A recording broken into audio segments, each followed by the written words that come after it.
Hola, ¿qué tal?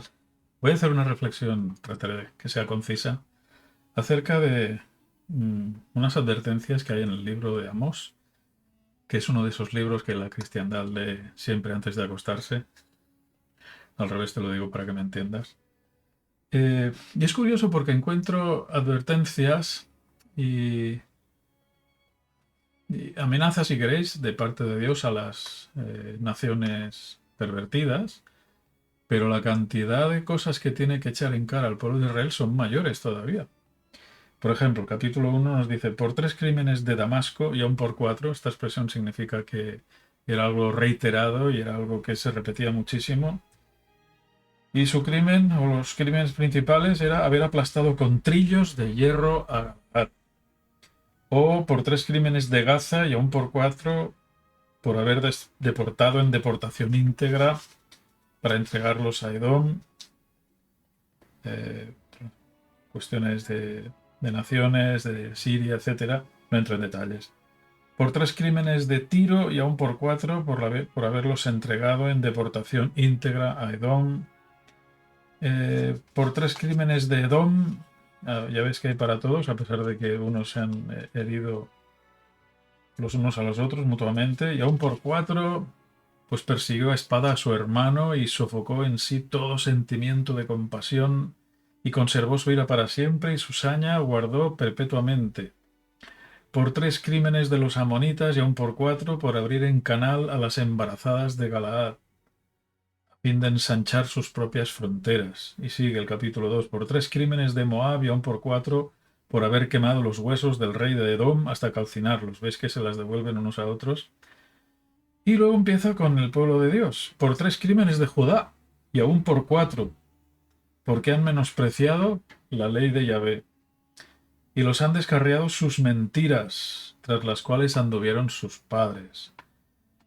Y luego sigue con Israel, por 3 crímenes de Israel y aún por 4, y la lista es larga, por haber vendido al justo por dinero, y al pobre a cambio de un par de sandalias, que pisotean contra el polvo de la tierra, la cabeza de los débiles, y desvían la ruta de los humildes, no quieren saber nada de los pobres, se los echan se los quitan de encima, quiero decir, y un pobre a su padre se llegan, perdón, y un hombre y su padre se llegan a la misma muchacha, profanando de esta suerte mi santo nombre, corrupción sexual, y sobre ropas prendadas se echan junto a cualquier altar.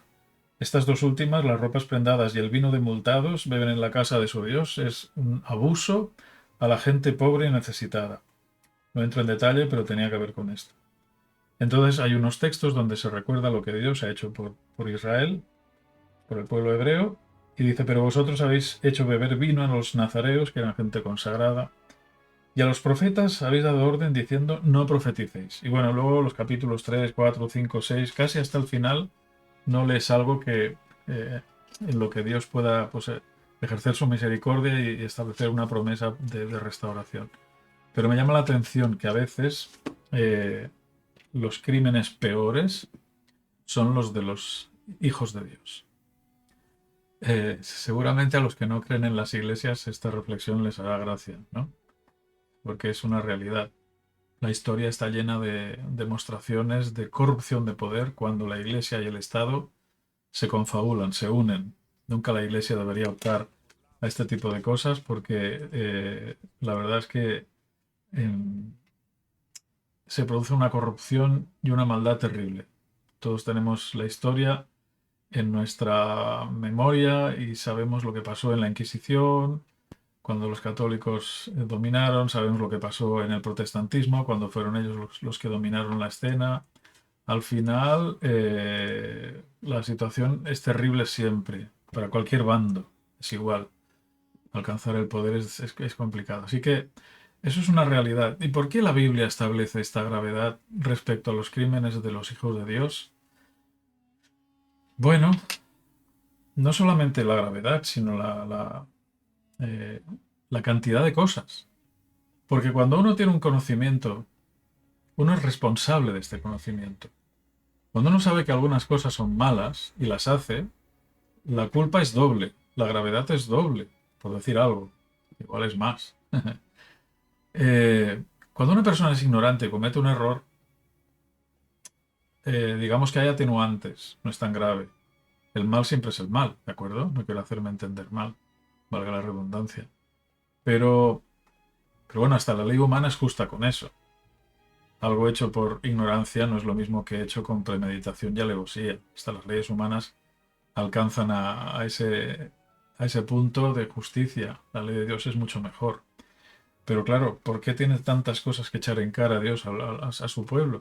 Por el conocimiento, porque han hecho cosas terribles, a lo mejor no han abierto embarazadas por la barriga para ensanchar sus fronteras, pero han abusado del pobre y han hecho cosas que tienen que ver con las relaciones humanas y con el abuso, etcétera, etcétera. La mentira, que dices, hombre, la mentira es cosa menor, todo el mundo miente. No, no, perdona, no hay peor engaño que creer uno en su mente que lo está haciendo bien a pesar de lo que Dios le dice, ¿no? Y atribuirse bondad diciendo y haciendo cosas terribles y encima decir luego, ah, qué tranquilo me he quedado, menos mal, qué paz que tengo. Estas cosas ocurren por el autoengaño. Así que, amigos creyentes, os hago un llamado, no porque yo me considere el mejor, pero creo que nuestro conocimiento exige estar a la altura de las circunstancias, porque si no lo estamos, eso hace que la gente que no cree en la Biblia ni cree en Dios tenga el campo abonado para seguir diciendo, menuda basura la religión, no vale nada lo que contáis, porque vale más lo que vivimos que lo que predicamos, nunca lo olvidemos. Y dale vueltas.